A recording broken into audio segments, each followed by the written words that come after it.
What's up, LC gang? It's your host, Ashley. Welcome back to the Lifestyle Chats platform. Today on Business Mondays, we're going to be having a conversation around brand versatility, the power of leveraging multiple platforms to strengthen your personal brand. And we have a very renowned guest on the market. But before we get to our esteemed guest, don't forget to subscribe, like, and comment, and let us know if these are conversations that you enjoy having. So today we have Mr. Canary, Mugume. And you don't need much of an introduction, I'm sure, but I'll give you the opportunity to do that anyway. So please let the people know who you are, what you do, a little bit about yourself before we get into it.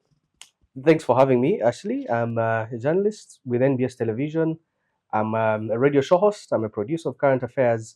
And now, lately, really getting my hands into a lot of helping brands communicate better with digital influencing. Okay, thank you so much for honoring our invite, Canary. Thanks for having me. I'm sure you're a busy, wanted man, but thank you for taking the time to come to the LC platform. And without further ado, let's get into it. As you have mentioned in your introduction, you wear a couple of hats. You're a journalist, you're a radio host, you're an events moderator, you're speaking to brands on various things. Was brand versatility always part of the plan for you, or did you naturally evolve into leveraging different talents that you have as a person into creating multiple brands for yourself? Well, I'm afraid no. Brand versatility was not really part of what I set out to do. Yeah. Look, all I wanted, honestly, in the beginning, as a very young, aspiring journalist, was just be on TV. Oh, okay. So I cannot lie to you that even telling stories is something that I wanted to do. I just wanted to be on TV. Not sure what I wanted to do. But of course, with understanding more and more of the landscape, then you figure out, oh, okay, I think telling stories is my thing. And then all of a sudden, because you've told stories, you'll be able to maybe do these things here and there. And then you're told, why don't you start hosting radio? Like, okay, let's try that out. And then it works out, and then brands are reaching out, say, why don't you moderate events, conversations for us? I say, okay, let's do that. So all of a sudden, with a span of 10 years now, realize, okay, so this is what I set out to do, and this is how it has turned out. It has evolved over time. And I've embraced the versatility because I really get bored so easily in one place. So helping myself and allowing myself to do various things at the same time also helps me grow. So you have knowledge of so many subjects at the same time, but also connecting at different levels. Yes. And maybe just to get a little bit of background, have you always been a journalist? What did you major in? Did you study journalism? No. I'm an IT professional. What? Yes. I've never had that. Well, networking, building apps and systems. That's what you do. You know how to code? Yes, that's what I studied. That's very interesting. Yes. Now, of course, I've never practiced that, well, apart from my internship, but I've never practiced that. And now I'm trying to see how to merge the two, the use of technology in new media, and see how to make that work. So my professional life and my actual life, which is journalism, trying to see, you're trying to create merge a nexus of the two. So yeah, I majored in IT. How did you cross up? Who showed you that this is the way, or you realized that, you know what, this is something that I wanted to do? For the degree, it was a beautiful mistake. Oh. Yeah. I landed at International University of East Africa. That was like the most readily available course. Okay. Because I had applied to Canary University for mass communication or journalism. I don't know what the course there is called. Mass comm, I think. Mass comm, yes. But I did not get the points. Oh, okay. But imagine, even if I had gotten the points to be enrolled, I don't think I would have afforded tuition then. Oh, okay. Yeah, so this scholarship comes up, and it's so you got a scholarship? Yeah. Okay. And then I enroll. In my first year at campus, I got the job at NBS. So I would study in the morning, and in the afternoon I'd go and work. As a journalist? Yes, as a reporter, yes, as a journalist. What? Yes. That's very interesting. Yeah. Wasn't that rigorous? Yeah, it was rigorous, but I made it. I pulled through. In my internship, I chose to ask for internship at NBS. So in the morning, I would do internship in the IT department, and in the afternoon, I'd go to the newsroom. You'd go to the newsroom. Yes. I see versatility has been part of you for some time now. Yeah. I think you're just not recognizing it, but it's always been there because that's wild. I think it's being open-minded to be able to do this and that, not my mind fixated. For example, even like journalism, reporting. Joining the field, people would tell me, you know, you have to find your niche. You have to find your niche and hone it and stick to it. Are you going to be a health reporter? Are you going to be a business reporter? Are you going to be a political reporter? And then all that would confuse me. Say, okay, so which niche is good for me? What am I interested in? Okay, there's a lot of politics going on. I think I can do that. And then all of a sudden, COVID-19 hits, and then you find yourself reporting on health. And then the politics season heats up. And then you find yourself into elections. And then they're going to read the budget, and then you find yourself reporting on business. So I just figured, you know what, I'll just do it all. After all, what am I losing if I do it all? Sure. Okay, so you're such a huge public figure in Uganda, and your brand, I'm sure, has had its tests of time, right? How do you handle moments of doubt and failure, and how do those moments actually shape you and your brand? Because I'm pretty sure the more public that you're out there, the more you fail in public. You succeed in public, but you also fail in public, or you get scandal in public. How have you allowed that to hone or shape your brand for yourself? I think the constant reminder of what I actually set out to do in the beginning, which is telling stories of impact. So I have that constant reminder in my head all the time. So when I'm sort of like jeering off when people think that maybe I'm doing things that my brand should not be doing, or I just keep on reminding myself, okay, look, what did you set out to do in the beginning? Are you still on that path? Have you jeered off? How far? To what extent? And also reach a point and say, but is it okay to jeer off? For example, if you're venturing into new adventures and new things, and you feel like they're completely different from what you set out to do, I'm always trying to find a nexus between what I set out to do, which is telling stories of impact, improving communities, helping the community that I live in be a better place. So yeah, just that constant reminder. But also sometimes, of course, you know, it just like allow myself to fail. Like it's okay. This did not work out. I'll give you a very small example. I'll put out a story and the story will be disputed. Like, no, that's not the truth. So, but the sources I spoke to tell me this is the truth. This is the truth. I have the facts. Say, well, you got the facts wrong. To allow myself to accept that this story is not true as reported. And for me to retract a story, even maybe it's just a tweet. It just takes a lot.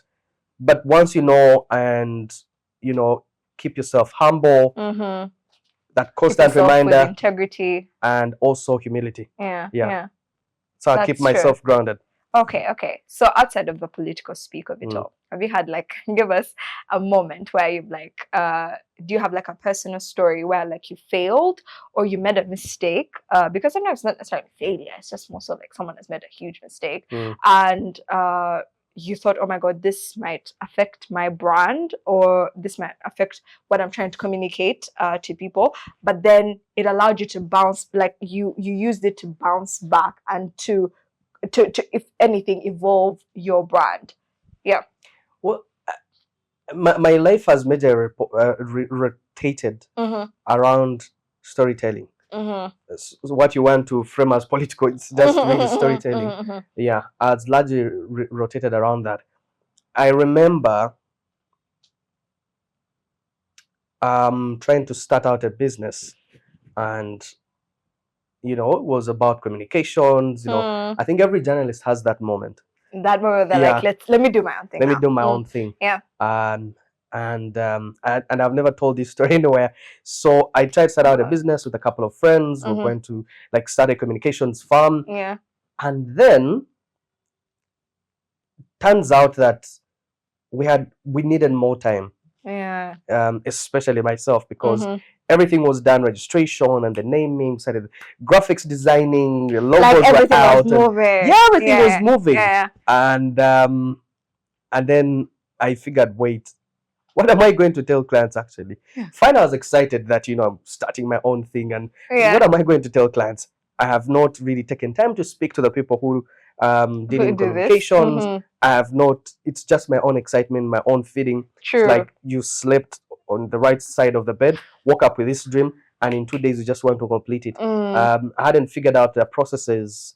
I was joining entrepreneurship, which is not something that I had done before. So I figured, you know what, let's give it some time. And then, there's always like this other side of you telling you, you cannot accept failure. Yes, how can you do that? How can you be so mediocre? You're so weak. Yeah. I was like, cool, let me do it. Yeah. And then I remember enrolling my first client, and 3 months down the road, the client was not happy with the work. And then it reminded myself of, look, I think, let's go back to where you started. If you want to do this, first learn what it's about, how it's done. Just because you spend half of your day or 70% of your day communicating to people doesn't make you a communications expert. Yeah.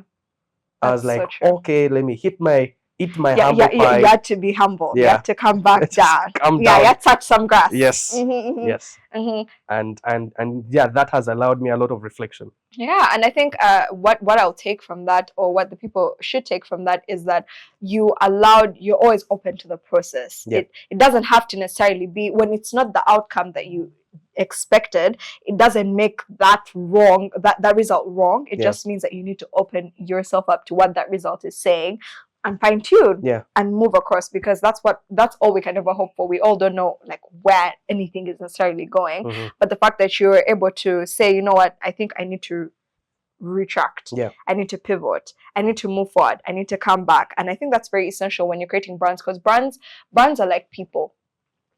It's about being personable, it's about being able to grow, to evolve, to fail, to stifle, to come back, to rebrand. So I think that's very interesting, and maybe that's why you're good at that. Absolutely. Yeah. So growing a brand is like you said, growing a child. Yeah. I have a child, and I don't want to see my child moving so fast and knocking himself on the sharp edges of the table or the chair. I always want to carry him whenever he reaches the stairs and he wants to go down. Yeah. But one of my uncle visited me and said, why you careful? Let the child go down the stairs. When he falls down, he will now know he needs to go slow when he reaches that point. So you allow for the brand to hit where it's going to hit. To hit the sharp edges. Yeah. But once it does that, I think that makes it even more bolder to face even harder situations. Yeah. Yeah. Okay. So as someone who is out there, meaning a public figure, most people tend to feel like they already know you and what you're about, but I'm pretty sure they don't, because everyone has the exterior life that they put out and the life that they actually live, their personal life. And what's one thing in your personal life that most people might not know about you, but it contributes to how you show up as a brand and as a professional as the Canary Mugume that we know today? It's something that people don't know about your process, but is a big contributor to who you are today and what you represent to the country. So my thought process into, for example, how I shop every day to grow the brand has a lot of three things. One, being authentic, being inquisitive, and empathetic.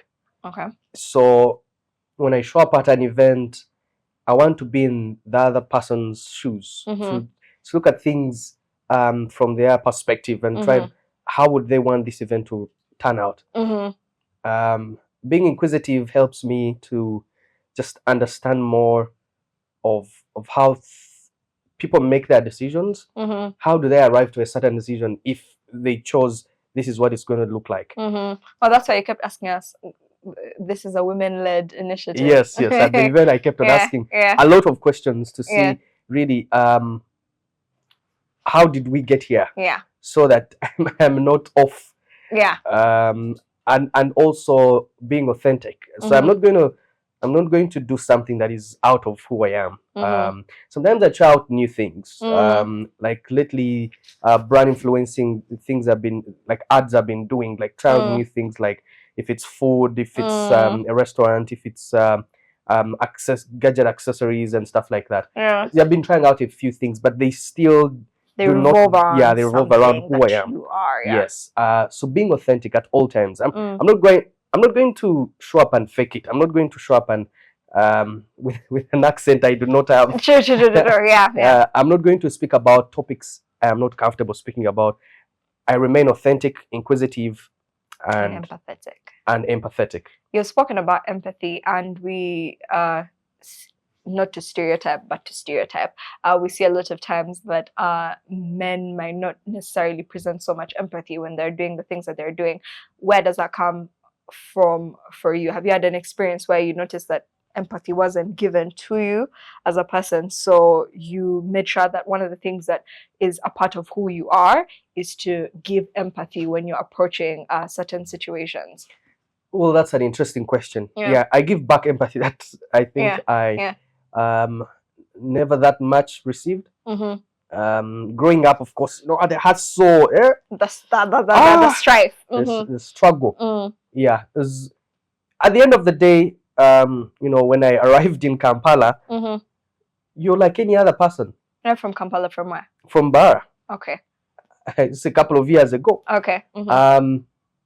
Okay, not a couple, a few years ago, in 2010. I arrived in Kampala, and it's as if people are going to feel sorry for you. Like, you're in a new environment, and therefore you don't know the city. You don't know the city. You should be given more privilege to. No, you're going to show up with people who have gone to the best schools in Kampala. People who have gone to international schools outside Kampala and outside the country. You're competing with the best. Of the best. Does not really matter what your background is. You're competing with the best. You're going to build a brand against the best. People have been given opportunities. People have also struggled to look for these opportunities. Yeah. You're starting from zero. Another person is starting from somewhere, or they're starting from a way, way darker place than yours. Yeah. You are competing for the same thing. So I feel like sometimes maybe that in one way shaped who I am. Yeah. And also my day-to-day journey of storytelling. For me to be able to write a script of the story that I'm going to tell, I have to be in this person's shoes. I have to experience their feelings. Yes. Yeah. Even when I'm voicing a story, putting a voice to a story, or even editing, I try to be empathetic and say, okay, how do they feel about this? So how will someone else watching this story feel about this? And that in one way or another helps me step into people's shoes, not on their shoes, but into their shoes. Into their shoes, yeah. To just look at things from their perspective and just wonder, if I were in their shoes, what would I do? How would I experience this differently? Okay. And we've spoken about who you are as Canary when it comes to representing the things that you'll be doing for your brand. But I'd like to ask, what are 3 words that you would say describe you and your brand from an outsider's perspective? Because I'm pretty sure the brands that approach you every other day, or businesses that approach you every other day, there's something that they're approaching you because of that is a part of your brand. So what is it that you think, 3 things that you communicate to the outside world about your brand? When someone says Canary Mugume, this is what these are the 3 things that they think of. And how do you think that that's reflective of you as a person? Well, one, integrity. Okay. I think that's like part of me. I know I've dealt with so many brands, but one thing they can never say about me is lack of integrity. Okay. I don't like doing things hidden and try to pass behind people's back to make things work. Yeah. It's what it is. If this is the contract we've agreed upon, then let's execute it. Yeah. Number 2, patience. Dealing with brands or even growing one requires a lot of patience. You can't just figure out things. If it's not working out, just give it a little more patience. I love second chances. Yeah, just give it a second chance, see whether it will work out. You'll work with a brand once and feel like, these guys, no. But it must have, maybe it was just a bad day. Just give it a second chance. The same way I would love a second chance. You'll show up on one of the days, it's not one of those good days. Yeah. But then you always pray.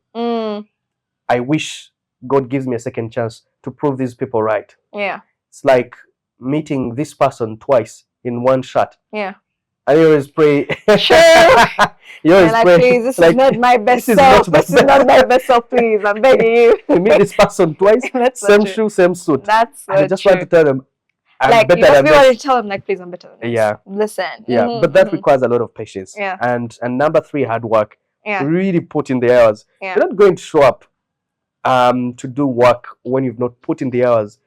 Like, what did you not read the concept note? Did you not know what we're all about? You're talking about things and they're not working out. They're not working out. For example, you show up at an event and you're moderating and you're using very insensitive words, sensitive to that particular community, to that audience, particular audience.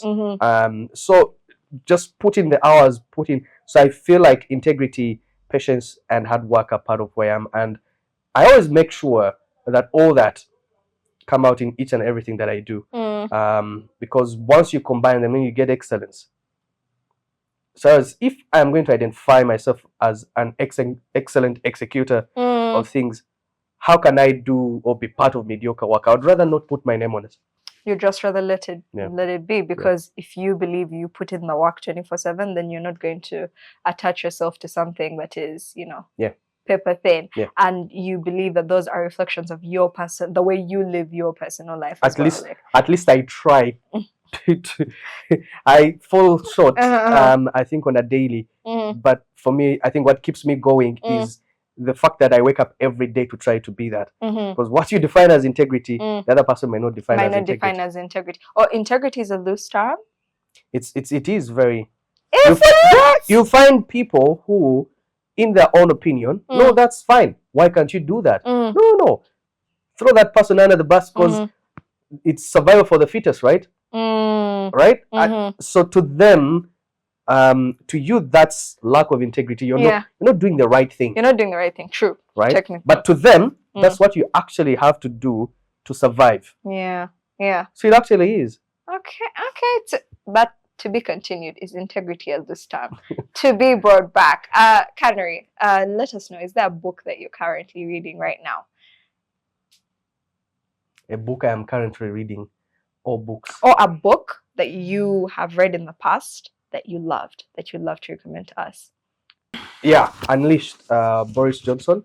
I think it's a book where a leader is now out of power and is telling you about all the things that could have happened but did not happen, and is also like a bad view now of someone who was once a leader and now a layman. Yeah. Former Prime Minister of the UK, Boris Johnson. He talks about so many things, including Uganda. Wait, the former Prime Minister Boris Johnson, yes. Oh, is that the guy with the crazy hair? The guy who had issues during COVID for throwing a party when he was preaching a lockdown. I see. Yeah, he talks about so many things, but I haven't really gotten time to read through. But a few things I've read that really now interested me to read into the book is, when you're a leader, you do not think about the time when you're not. Or when you're into this brand, you do not know what brand is going to be attached to you next. You do not know where you're going to fall next. Yeah. But what determines where you'll go next, or how people view you in your next world, is what you do today. That's why for me, like, integrity is very, very important. Just imagine 20 years from now, I don't know, maybe I'll not be a journalist. Maybe I'll be a leader in another world. Yeah. But how will people view me? It's because of what I did then, which is today. So once we keep those values and principles in life close to us, it will we'll find our future selves easy to live with, because we did our best. You came from that place. You came from a good place. You came from a good place. You came from a place of integrity. You came from a place of authenticity. Authenticity. Because there's nothing as painful as knowing you didn't live an authentic life. And also, it always unravels. When you're moving without authenticity, it always kind of unravels. Thank you so much. But also, when you live an authentic life, it's a happy life. It's a happy life. That's true. It's a happy life. You don't have to remember the lies you told yesterday.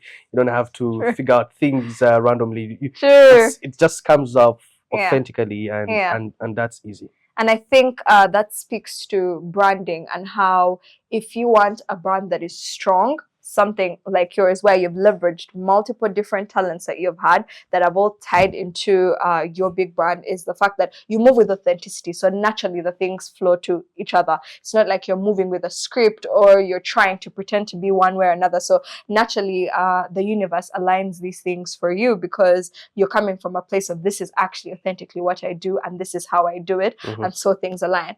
Thank you so much for coming into the LC platform. We call it the LC platform, and this is the LC gang. Yeah, that's Lifestyle Chats. Yeah, so please tell the LC gang where we can find you on social media, or any of your businesses that you'd like to plug. Let us know where we can find you. Online at Canary and Mugume everywhere. LinkedIn, Facebook, X, Instagram, TikTok.